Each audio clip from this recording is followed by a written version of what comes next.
अस्सलाम वालेकुम दोस्तों, काफ़ी ज़्यादा दोस्त जो है ना अचारी आम का पूछ रहे थे जी।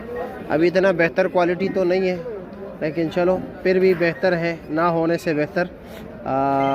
तो ये आपके सामने है जी, क्वालिटी भी आप देख सकते हैं। ये लो जी, मैं आपको दिखा दूं ताकि फिर आप ये लोग ये ना कहेंगे जी आपने क्या दिखाया था। ये माल आया हुआ है जी, कुछ इतना खास बेहतर नहीं है। और इसमें मेरे हाल में इन्होंने ये जो अच्छे, ये इनसे ज़रा बेहतर है ना ये वाला।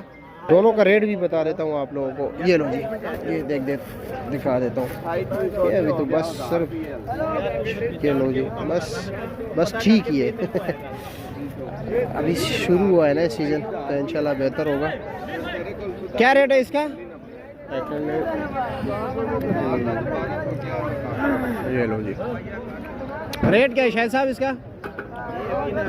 चटनी वाली आऊँगा 600 रुपये दड़ी देगा। ये 600 रुपये दड़ी, 120 रुपये किलो। सस्ते, अभी सस्ते हैं। अच्छा जी, फिर महंगे हो जाएंगे, क्या वजह है? वो जरा क्वालिटी अच्छी आएगी ना। अच्छी क्वालिटी आएगी तो फिर रेट बेहतर होगा। अभी ये सैंपल आया। अच्छा जी, और वो वाला क्या रेट है दोनों के? वो भी 600 रुपये। वो भी 600, दोनों 600। अच्छा जी, ठीक हो गया जी, शुक्रिया।